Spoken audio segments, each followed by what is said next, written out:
Hello, everyone. Welcome back to the main event. You're here with me, Daniel. And Aaron. Aaron, we've got a lot to go through today, but we are going to try and make it significantly quicker than the last podcast. I don't think that is going to be too difficult, to be honest, with how long the last one went on for, but there's a lot less to go through. So today, we are going to be giving a quick review of our previous match day, how it all went incredibly right for one of us and incredibly wrong for the other. And then we will be just giving our initial thoughts on the Champions League draw for the knockout stages in all of that splendor. And then we will be doing a draw for our very own Champions League. So we will be going through the previous match day, all the highs and lows of that, and then finally drawing the next set of fixtures. So that's exciting. Really looking forward to that. Some heartbreak there. Some people will be overcome with joy on that one. But Aaron, let's fly into how our teams did. You did better than me this week. Is that right? Yeah.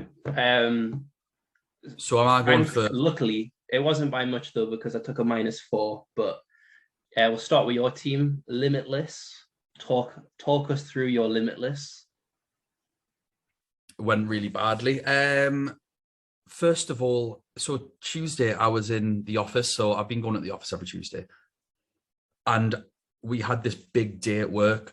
So I wasn't on Twitter. I didn't see things. Lewis, who was trying to help us, he's in our Champions League.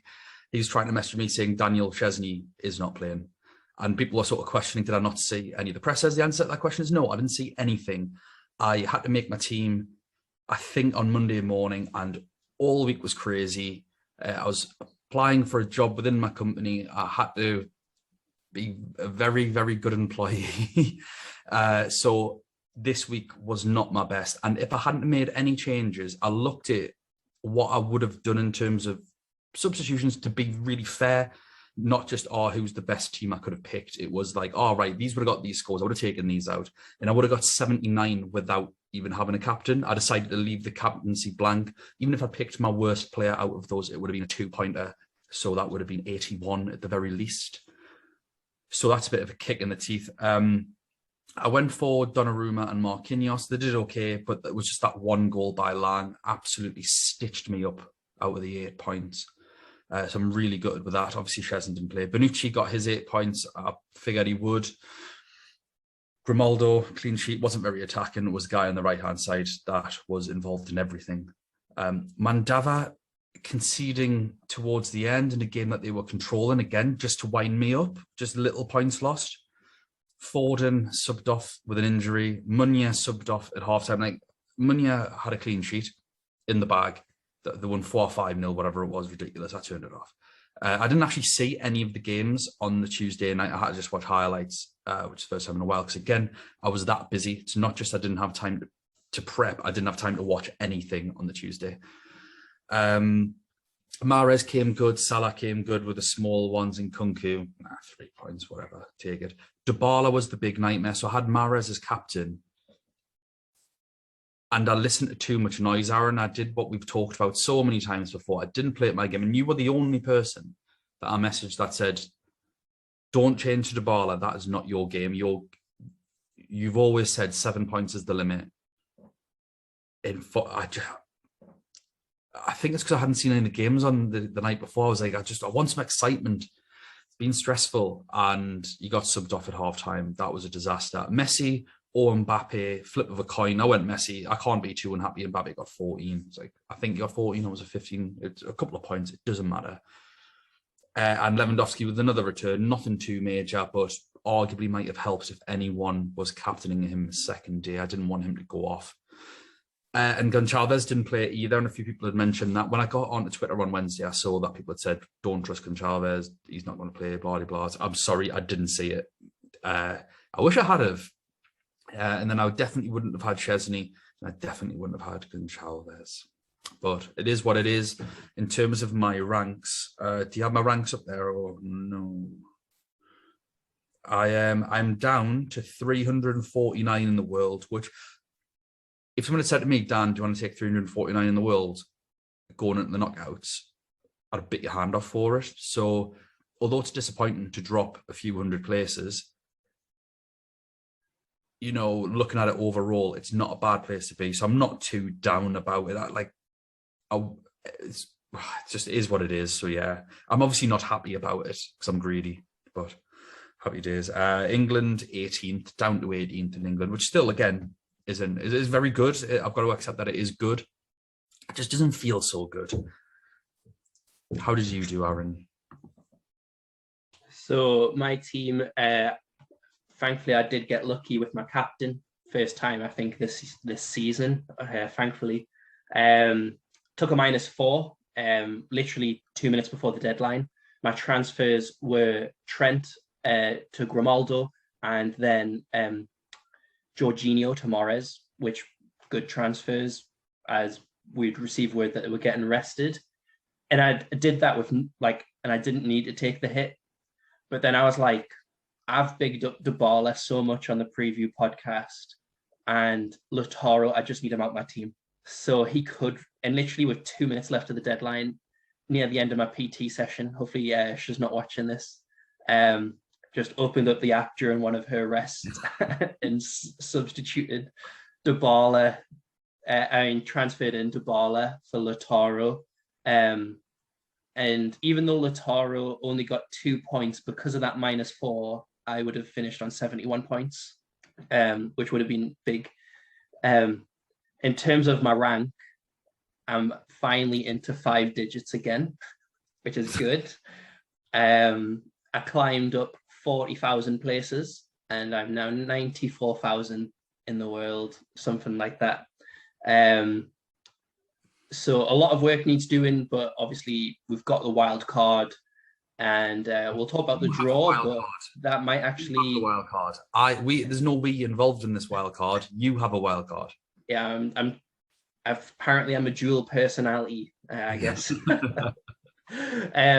But yeah, I've got a wild card, which by the looks of the draw, which we'll get into, might not be that big of an advantage, depending on some games. Maybe because of the wild card, I can take a bigger risk on some of on the draws, but it seems that there's a clear-cut favourite in each tie. So maybe the wild card might have to make an appearance from quarters to semis, or after one leg when I see a clear winner after a first leg or something.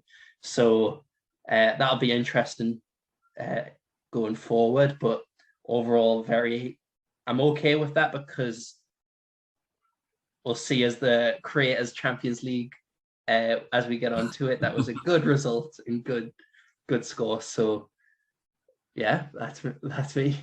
So much jam. So obviously now we've got a nice set of fixtures to have a look at, to play with our teams. Aaron, let's jump into just looking at the draw. The draw itself was an absolute calamity. For anyone that didn't see it, they had to redo the draw. I think there were a few mistakes, but the major one was with Villarreal. They had 7 opponents in their little pot when they were only eligible to face 5 teams. The other 2 teams were Man United, which is a team they had in the group stages. That's who they drew out and brought it to everyone's attention, really. But the other team, even more hilariously, were Real Madrid, because not only are Real Madrid Spanish and therefore can't play them, but also Real Madrid had already been drawn in the first game. So, yeah, they decided to do it all over again. So we had planned on reviewing the first set of fixtures. We've got a second group of fixtures that I haven't had too much time to look at.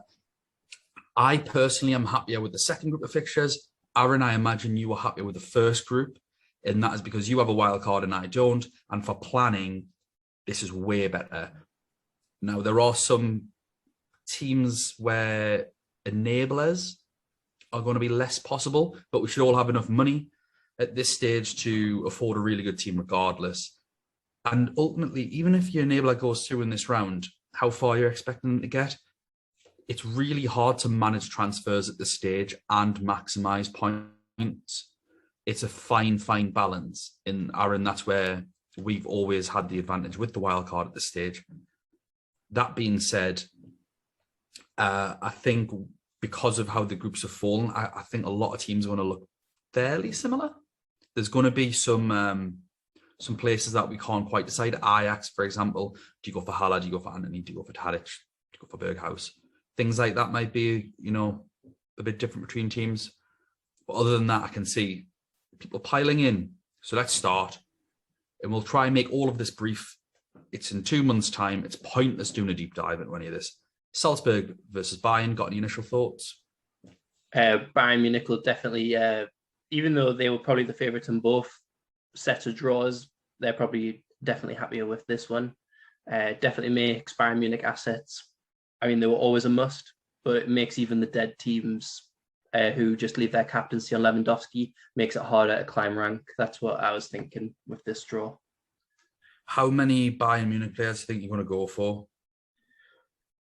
Too early to call. Definitely Lewandowski, definitely Sane. I don't know past that point. Just having a look, because obviously Bayern played Salzburg last year in the Champions League in the group stage. Scores were 3-1 Bayern, even though Bayern had 10 men, and 6-2 Bayern.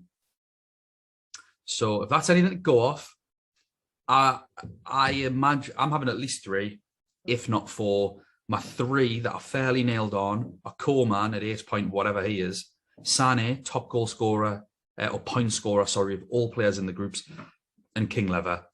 If my 4th pick, if I was to have one, would be Joshua Kimmich. We'll see how he does with COVID and all that sort of stuff. Adeyemi and Okafor are obviously not as good picks now.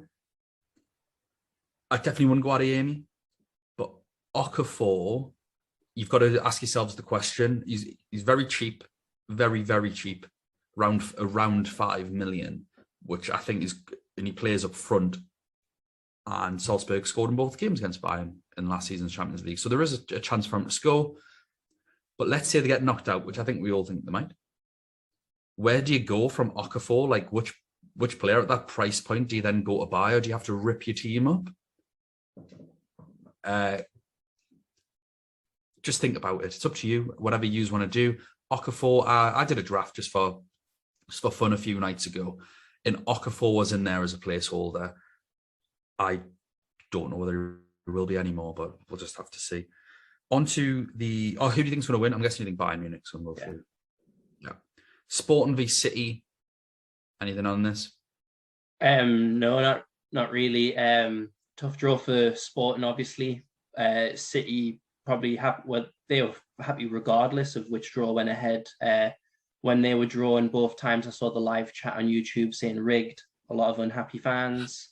I think people. First one might have been rigged. We never know. Yeah, exactly.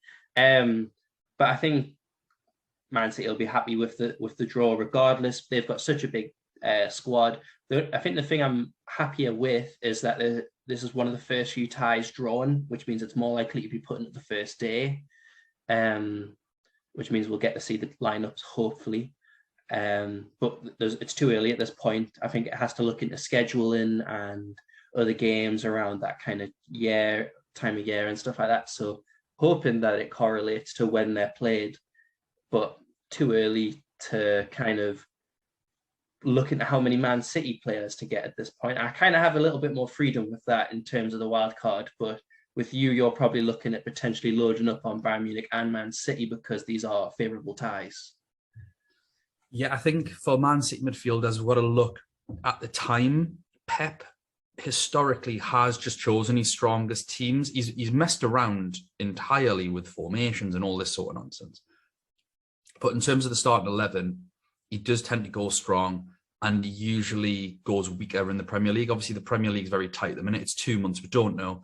The only player that I'm borderline certain I'm going to have from this fixture is João Cancelo.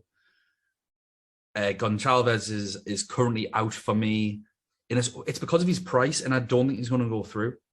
So, Man City, they've been good defensively in the Premier League. In this competition, they've been very, very hit and miss.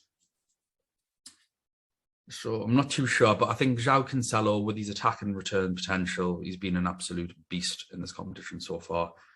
And Gonçalves' price point is just too much when we've really got to be careful at this point. And it's a bit gutting because I love Gonçalves. He's been one of my favourite players this year. So Man City go through? Yeah, I'd say so. Also, just looking at Sporting, yeah, they did all right against Besiktas and a Dortmund team without Haaland, but they've been absolutely battered off Ajax twice. So I think that's sort of, you can look at that being their level. Benfica versus Ajax, as it happens. Any thoughts? I think this is the biggest headache of a tie in terms of Ajax probably, I'd say other than Lille, like weakest in terms of finances, but they're one of the most attacking teams, one of the most exciting teams. Benfica, I'm really happy made it through in the end, and I'm really excited for this draw as a pure neutral because I think it's going to be exciting for both legs. Ajax are the better team, though, better attacking talent, and it kind of makes Halle kind of a people who have got him in their team are going to just keep him, I think, because it's just a really good tie to have. But Benfica, at any moment, with a stadium full of fans, make it difficult. So I think it's going to be really interesting. It could be really low scoring, but it could be just end-to-end stuff at the same time. So I'm excited for this one, though. This is the one that made me go like, ooh. Love your Martin Keown answers again there, Aaron. On the fence. Or it could be 2020. I think with Benfica's result against Sporting Lisbon not so long ago, Sporting has been shown how much better they are than Benfica. Benfica sort of flattened to deceive in the last game, I thought, against Dynamo Kiev. I thought Dynamo Kiev were unlucky in certain respects, especially not to score. And with how Ajax just blew Sporting out of the water, I can't see anything different.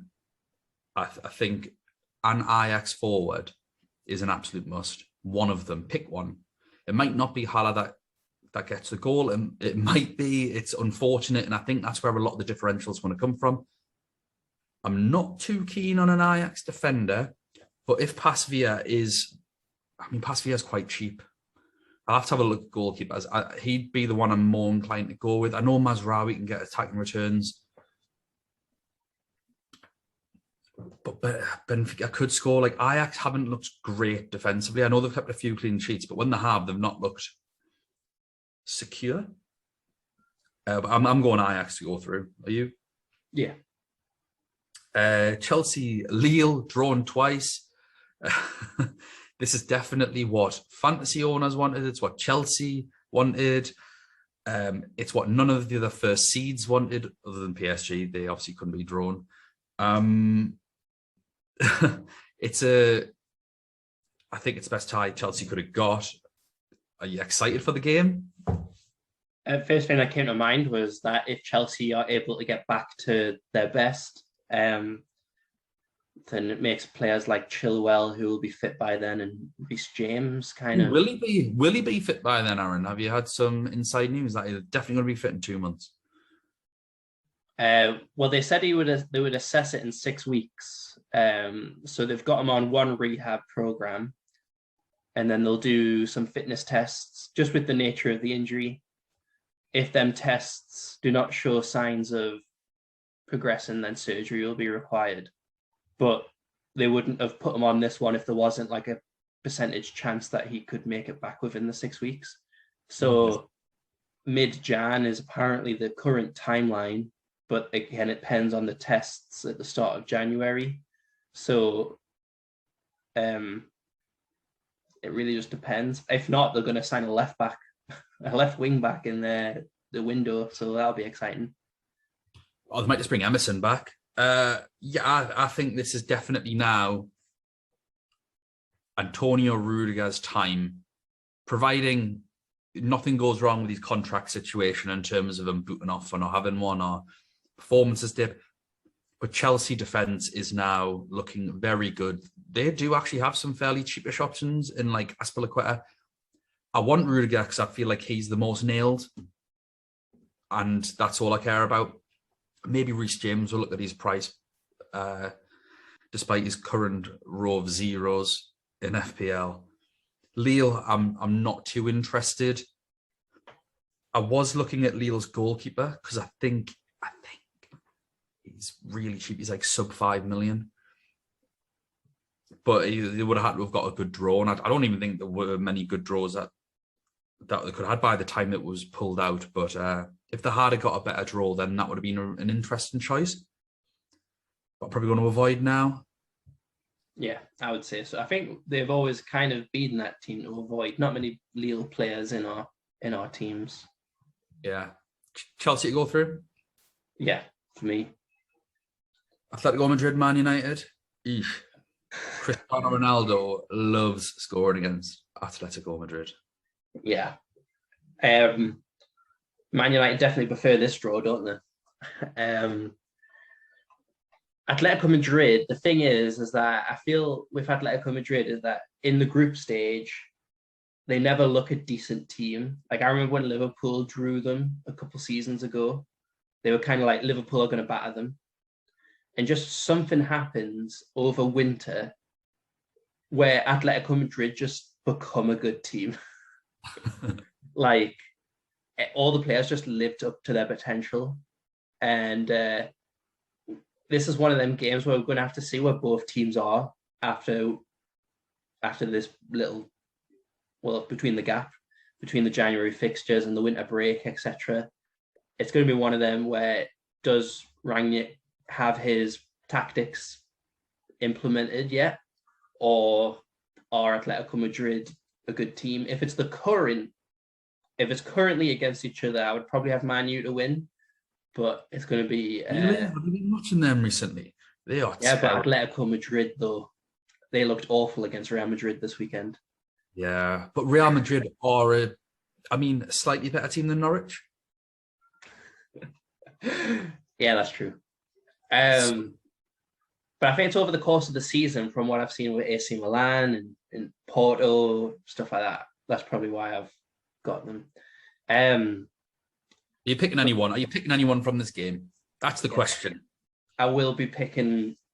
I'm probably going to pick Ronaldo. He's been in my drafts.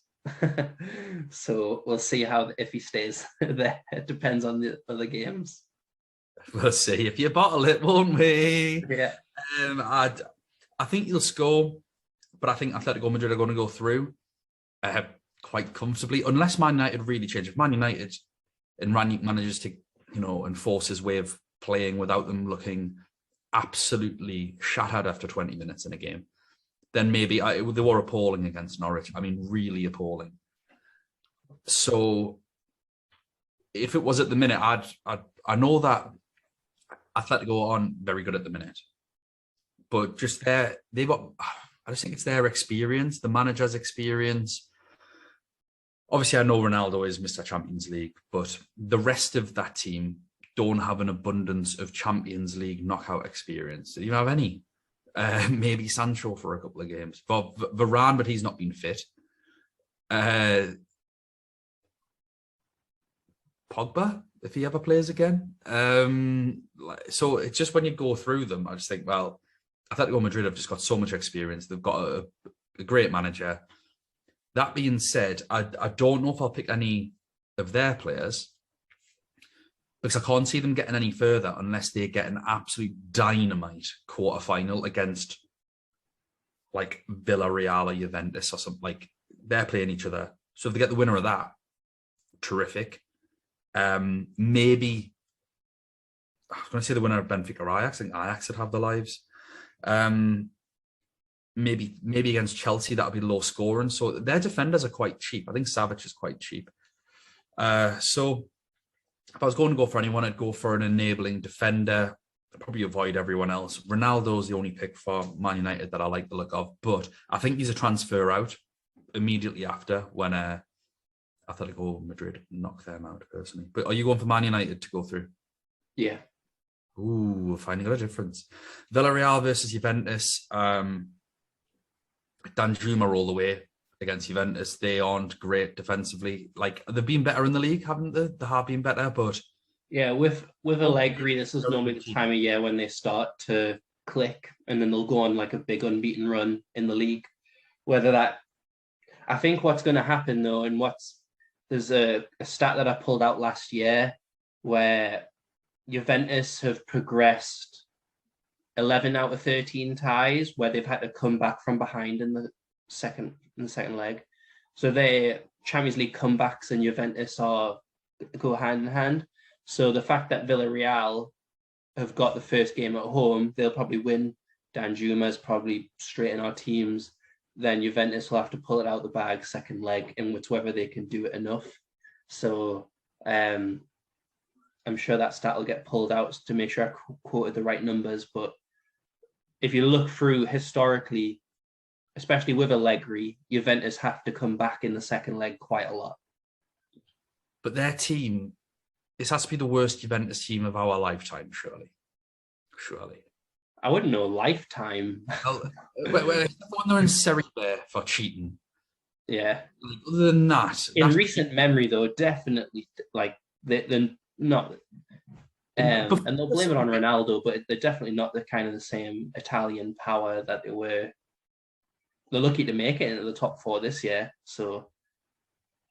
They're struggling for goals, and I think Villarreal are such a well-drilled team that I can see Villarreal knocking Juve out. That's my hot take. And I was thinking of Bonucci. I think Bonucci is in a draft of mine. I don't know, that this might be one of them games where I actually pit forward versus defender, depending on the day that they play. If they play the Tuesday or whatever, see how it goes, and then you can take one of them out. So who do you think's going through? I'm going to go Juventus, but this could be one of the times where my mind changes quite a bit. But I'm sticking with Juventus for now. Yeah, I'm going to go with Villarreal. So yeah, I do think that those last two fixtures are the biggest headaches for me. Outside of Danjuma, because he's just so cheap. It's crazy not to have him. Inter versus Liverpool. Come on, Mr. Italia. Your rivals. It was interesting listening to BT about this, how Owen Hargreaves is the only one who actually knows what he's on about. Well, Joe Cole's not too bad as well, but they were saying that this will be... there. I'm going to humbly disagree with you. I think that's just because Michael Owen was there, so the bar's low. But they were saying that this will be a harder game for Liverpool. I disagree. I think they'll find it easier to play against Inter Milan than they will against AC. And I think that is more so because even though Inter Milan are top of the table now, they're playing the better football. There's a lot of slow, older players in midfield where Liverpool tend to dominate. And just with the flanks, I think they'll find it a much easier time. So I'm comfortably saying Liverpool in here. Salah's staying in my team, and I need to get back in Trent. You've named the two players I'm getting like absolute no-brainer them do for this. I'm not even going to talk about it. Liverpool to smash the living daylights out of them. I can't see. They were saying that Lautaro Martinez is going to be a really big threat and how he'll show how he'll belong in the Premier League. And I was thinking, they've not been watching Lautaro.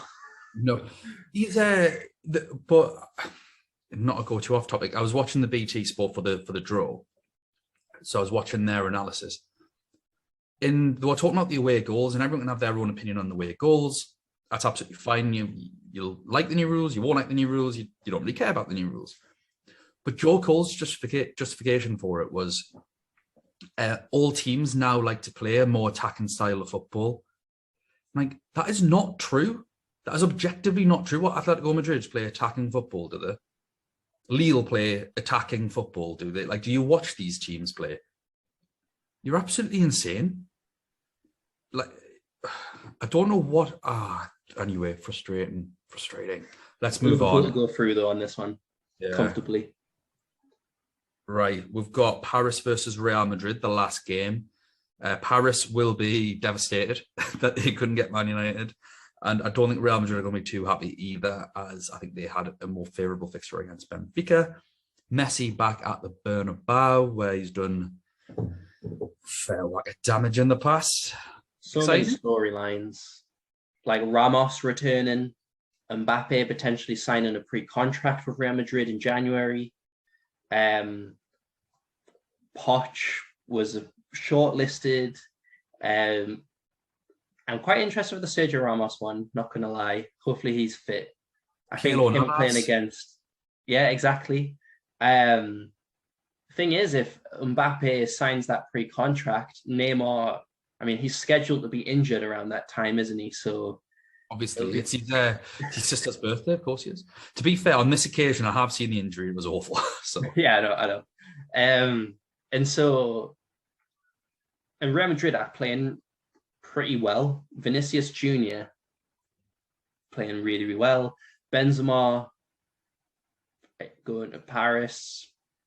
Like, I'm really excited for this one. I am. I'm actually very excited for it. I can see, in terms of fantasy, I think it's a bit of an avoid. I don't think I'm overly interested, if I'm being honest. But just to put my hat down, I'm going to say Real Madrid. I don't think PSG are great.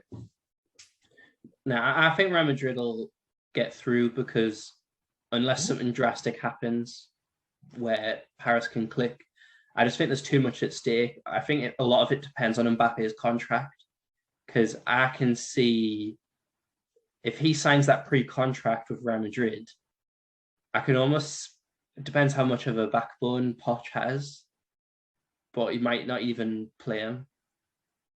Well, I mean, if you were a coach, I would like to think that I wouldn't, but he is their best player. So I don't know. It'll be interesting though. And a lot of it depends on that, from my opinion, though. So, Aaron, we've got our Champions League score through now. Some big results coming through on the final day.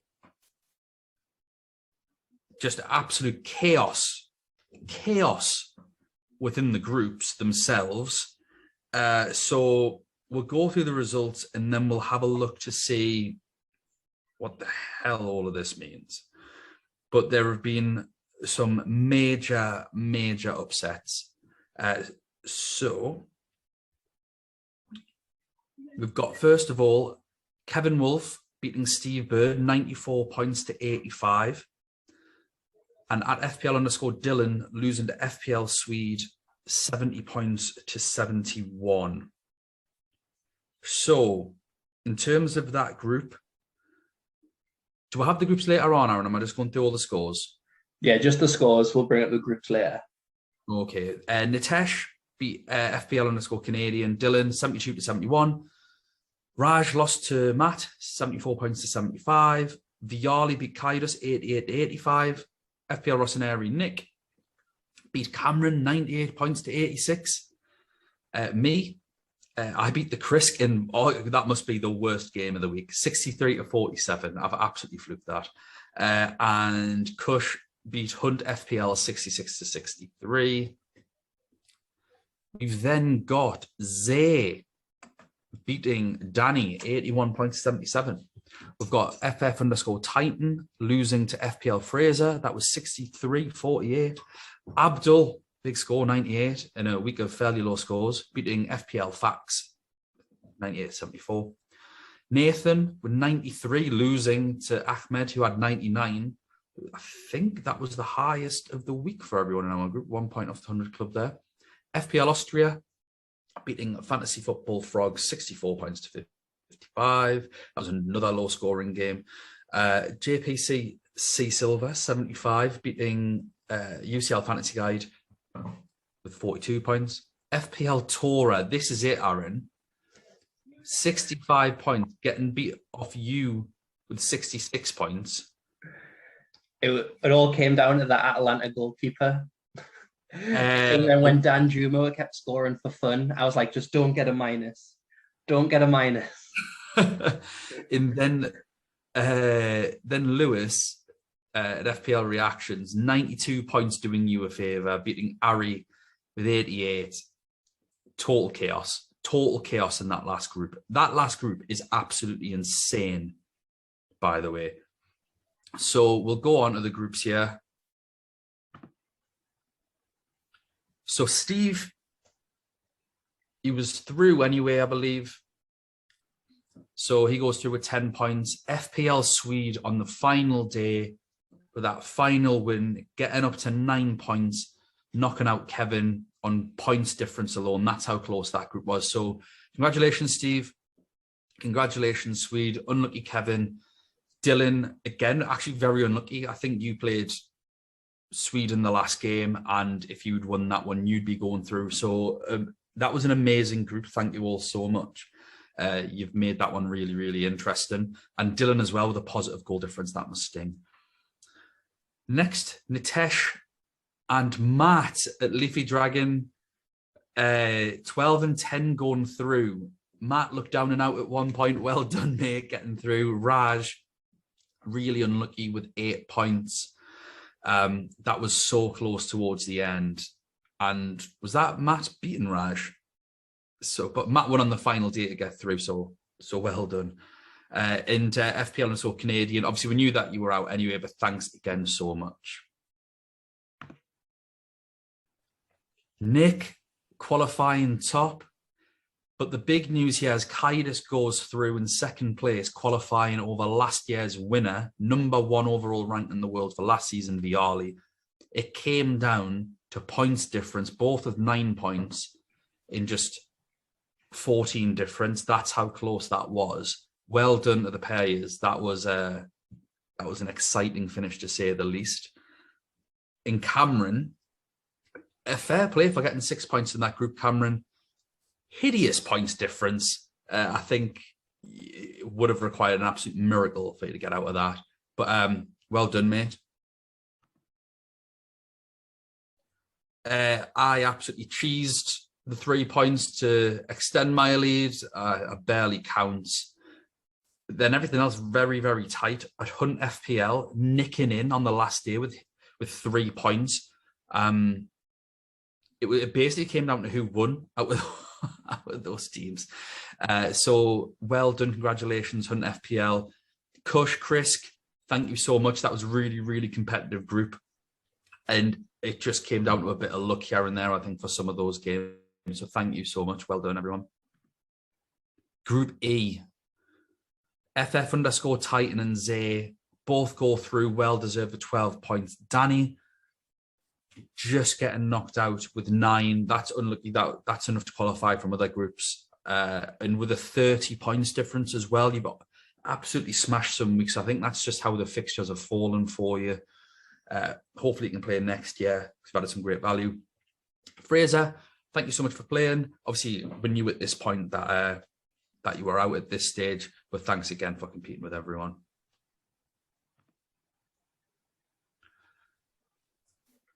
This went well for our podcast. Abdul, who has obviously been helping us with this. I mean, he's obviously fixed the table, Abdul. We know this. We know that you work alongside UEFA and you like fixing things. So we're wanting in question to Abdul finishing top. Well deserved, mate. Nathan, one of our regular guests, gratefully going through by the skin of his teeth with 9 points, only through points differences. FPL Facts had a -9. So congratulations, Nathan. FPL Facts, thank you so much. And also, just as a caveat, Facts had a bit of an issue for at least one game week. It might have been 2, where the UEFA Gaming Hub locked him out of his team and he couldn't make any transfers, any changes. And I think that's poor from them. And I definitely think that's obviously affected his performance. Ahmed, thank you so much for playing Silent Bats.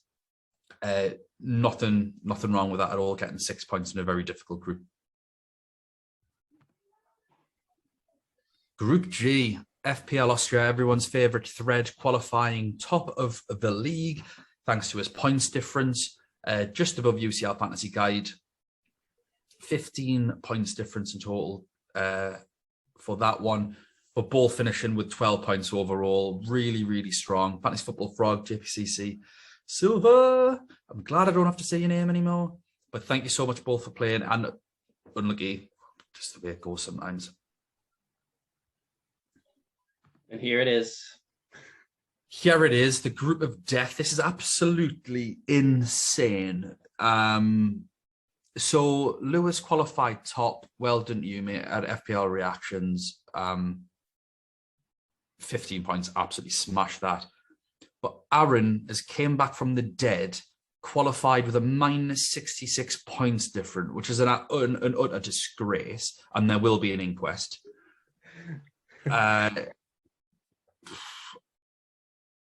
How do you feel about that? This is your group. It's pretty crazy, to be honest. This table is now my screen saver, like my screen background. I think what's crazy is that other than the like weeks 3 and 4 when lots of people were getting high scores, I was pretty close to win the other ones. So like I only lost like Lewis by like 4 points or whatever. So, and I had 2 people down, so, which is honestly crazy because I thought with that point difference I was down out, and it literally just came to 1 point in the end. Which 1 point. It almost made me go out. So, it was really close, but I enjoyed it, to be fair, especially against this high level opposition. It's kind of mental though that when you look at our league, our podcast league, that all of these are up at the top and you have to scroll endlessly to get to me, but yet on head to head I'm through, which is crazy. So yeah, I feel like I need to caveat this just for people to understand how insane this group is. Lewis and Ari are both level on points and rank with me in the world, so they're both 349th in the world. And FPL Torah is one of the best players to ever play this game. His overall ranks are like top 10s. Not 10Ks, 10s. Multiple of them. And this group did not fail to deliver. Obviously, we didn't really know much about Lewis coming into it, and he's a bit saucy taking that 4th seed, which has just thrown the group in a complete disarray, which everyone else has thoroughly enjoyed. I imagine the members of this group had a stressful time with it. But I did want to give a shout out to Ari and Tora because these are 2 incredible players who are both very, very high up the world ranks at the minute. And you just absolutely do not deserve it, Aaron, but well done. Congratulations. Definitely an upset. And I think I'm definitely the one that everyone wants in the next round. So yeah, you're the Lille of the next round. But although I disagree because you have your wild card, which means you can take risks and like positive risks. So you can punt on Gonçalves against Man City if you want, knowing that he's going to go out. Doesn't matter. Like if you think he's going to score, yeah, but you know what I mean. Like you can punt on Ronaldo, thinking, oh well, he might go through, he might not. Like there are great players playing for not very good teams that people without a wild card need to play a bit safer. They've got to see it as a knockout stage as a whole. And especially for the next round when we get to see the lead up to the final, we'll get to see that run. And you have a wild card for that if you choose to use it then. And if you can get through the next round, when everyone sort of starts on it. But you've got a free hit. That's what you have this week, a free hit. Whereas everyone else has a wild card. Essentially, that's kind of how it works. And that makes you very dangerous. Anyone in this competition with chips left are dangerous. Limitless less so, but certainly wild card. So I would not like to be drawn against you. But speaking of which, it is time for our round of 16 draw, Aaron. So Aaron, here is one of our wheels of death. We have 2 of them. We are going to be drawing the group winner first, just because it makes it easier for the types of wheels that we have. And also anything to be different to UEFA. So are you excited? You nervous? How are you feeling? I'm excited to see who we get. I'm not excited for at the same time to see who I get. Because I'm going to get absolutely destroyed. There's no pressure whatsoever for you not to mess this up. But if you do mess it up, I am going to call you Andre Arshavin for the rest of your life. All right, let's see how this goes. Is there anyone that you're wanting to get? Obviously, you trying to knock out me or Nathan would be a bit fun. Nah, I don't want to get you, Nathan. Yeah, I think you both finished second, didn't you? So yeah, I don't want to get you or Nathan, just for the benefit of the pod. Look, it's this stage. No easy games. There are no easy games. I actually wouldn't want to get you because of your wild card. So that's true. Nathan has no chips, so he's probably the one to go for. No offense, Nathan. All right, first one. Dun dun dun. Natesh. Natesh. Ooh, a little celebration. And Natesh. Bartles for Natesh. Merry Christmas, Natesh. So Natesh qualified with Matt, Leafy Dragon. So remove him from this. And just check that with the software. This has all been validated, of course. Okay, we're good to go.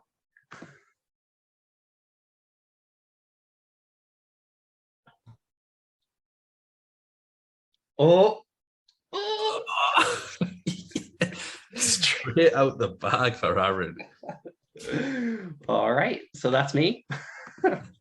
Out straight away. So next.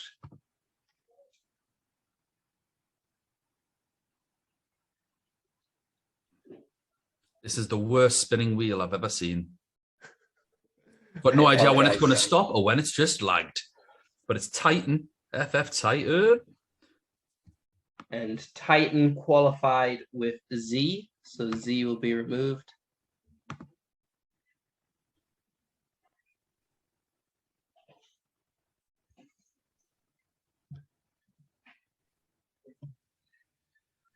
Matt, Titan versus Matt. So already the two people from the same group. And we'd just like to remind everyone that this has been validated, of course. All right, next winner to be drawn.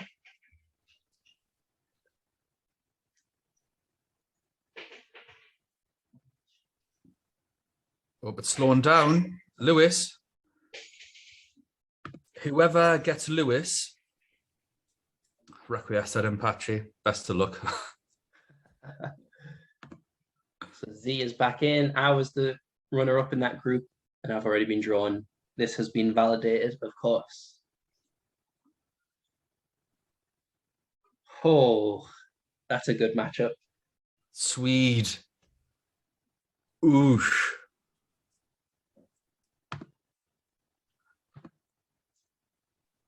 Battle of the Cartoon Avatars, that I think.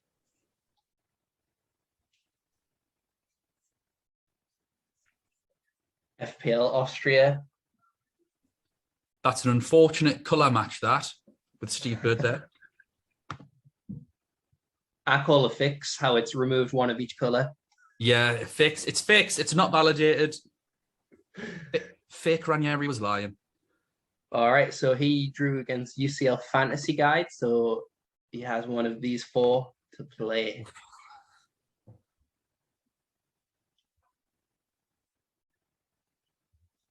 Oh. Zay. Good matchup again. That's actually Battle of the Threads. Yeah. Okay, let's see if Colette is removed next.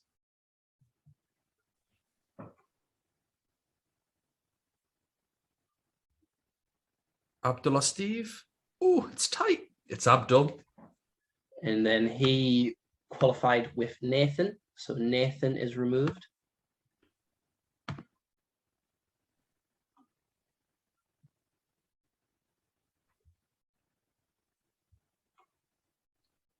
I'm getting Nathan on.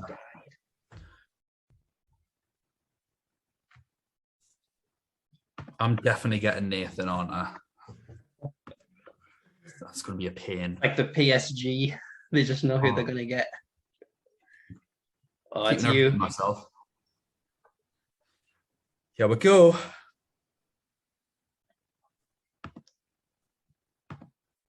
And you qualified with Hunt? Yep. So no one else needs to be brought back in? No? No. No. So it's 50-50. Kaitis or Nathan. Big bollocks Bullock. We kind of have a derby. Oh. It is, isn't it? Oh, that's a nightmare. Oh, well. Sorry, This Nathan. was not validated. 2 left. And just to check, FPL Rossoneri went through with Kaitis. So the remaining fixtures are made already. So Steve Bird. You're actually spinning the wheel for this. Yeah, they've got to spin the balls in the draw. So And look how that went. Cannot be with Kaitis. So remove Kaitis, and he is with Hunt FPL. I don't know about that. There's that little white line that makes me not sure. And then we've got Steve Bird versus Kaidos. Wowza. So just for some rules, there are no away goals in the Champions League anymore, so we won't have an away points difference if it is a tie. If it's a tie, it will be figured out by your overall rank. If there is a tie with overall rank, got any suggestions? Then it goes to who has the highest scoring captain. Okay, and we'll have to figure out some more rules if that's the same. God knows. Probably Hopefully, a spinner again. Yeah, we'll do a spinner. We'll have to see. That's going to be like that's be quite niche if someone has the same overall rank and the same captaincy points. Yeah, we'll have to figure it out. So that is our draw. Once obviously the next round is done, we will do another draw. And should we do it like where we do the run to the final? Yeah, we'll just do it the way that you UEFA do it. Interesting. We'll talk to Abdul, see what he see how he feels about it. We'll have to get Abdul on the next one. Yeah. But that is us done for today, Aaron. Lots of different things there. Lots of different things. A little bit for everyone, hopefully. I'm very, very excited about the next round. I'm a little gutted I've got Nathan. I'm going to have to keep every decision to myself now in our own group that we have between us. And I can't really give out any tips to him. So sorry, Nathan. He watch him smash me. That's the worst thing. If Nathan beats me, he's going to have to replace me on the podcast. So hashtag can't. I know. I'm going to be the only one who can really help him. I guess just to finish up, stay tuned and subscribe to YouTube, where our first Football Fights episode will be coming out over the next few weeks. Got some interesting questions where I will be the judge, first of all, and we'll see who is the Football Fights champion of the first episode. So tune into that. Follow us on Twitter, as always, at UCL Fantasy Pod. And if you don't tune into Football Fights, hope you have a happy holidays, Merry Christmas, New Year, all the good stuff. And see you in the new year. See you later, everyone. Thank you very much for joining us.